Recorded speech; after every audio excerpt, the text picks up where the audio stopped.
Rather than looking at consciousness as belonging to a child or an adult, let us look at the idea of consciousness being both an energy and at the same time a state of being. There are two states. One state is becoming, when we use the potential, the activity and the power to change what we are at present to something else.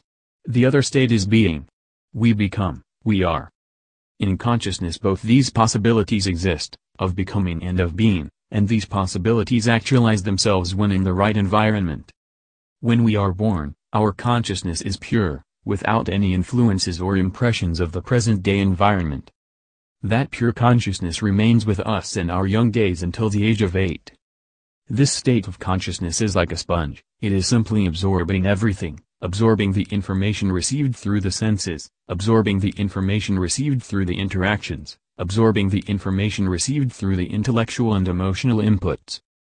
In this manner the consciousness conditions itself to survive and to exist in this material plane. Until the age of 8, the information received by the consciousness is purely intuitive. Non-linear information, non-sequential information, is received, the idea of the left and right hemispheres of the brain. A child grows in our society conditioned to believe that happiness is perpetually postponed for tomorrow. When we begin our school education, a change happens in the pattern of consciousness and we begin a sequential learning process, a linear learning process. The moment the sequential and linear learning process begins, our personality changes. We become fixed in certain ideas, that A comes before B, C follows B, and in this way an understanding is developed. That understanding is a very set understanding, and this is where the personality undergoes a major transformation in life. You can give consciousness any shape you want. The family contributes to giving shape to that consciousness. The culture in which we live, the social environment, the religious environment, the educational environment, all contribute to the formation of human consciousness. Development of consciousness in all levels, intuitive, spiritual, cultural, social, personal, psychic, happens before the age of 8, before the child actually joins the first class of primary school. The day we join the first class of primary school this development stops and linear development begins. The education received by consciousness until the age of 8 is a system of impressions which superimposed themselves on consciousness. They are concepts of imprints left on the mind by experience.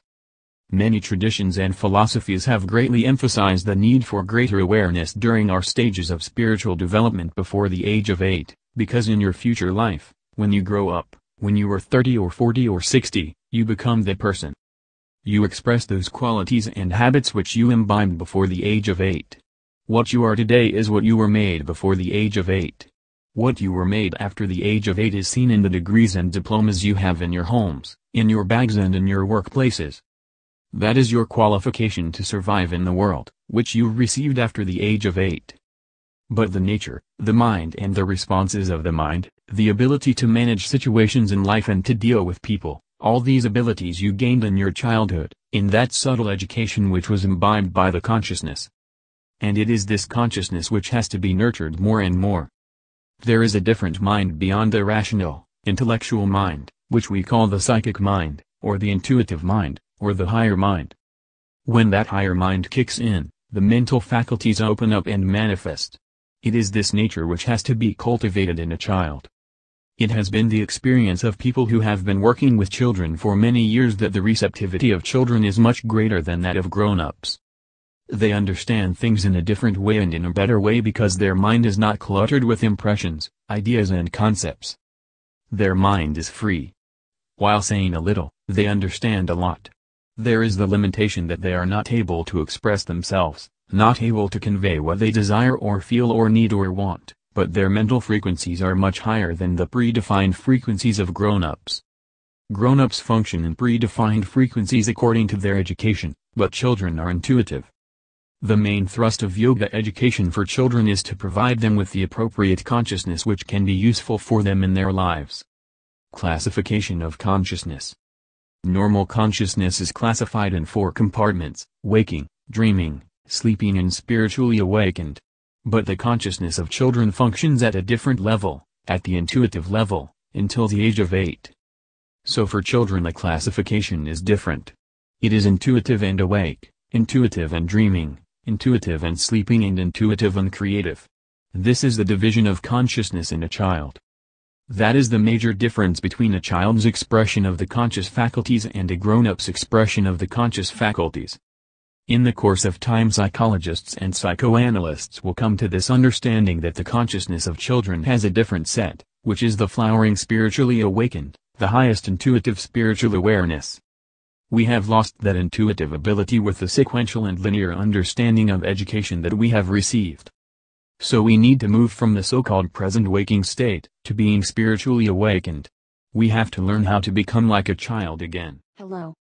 Did you know that the exact recipes for developing miraculous, physical psychic abilities like telekinesis, teleportation, radical healing, materialization and many others have been known for thousands of years? Ancient texts from India give the exact methods to develop these skills, but these conventional methods take years, even decades of meditation and grueling dedication to master. Fortunately, a remarkable new training method has been discovered that can awaken these dormant powers that you already possess much sooner. And with far less effort than you can imagine. Learn to make honest-to-goodness, physical miracles with your mind power alone. Let Miracle Mastery take you by the hand and lead you through the step-by-step exercises that will get you there. See the link in the description to visit the All Things Psychic website so you can learn more about Miracle Mastery right now.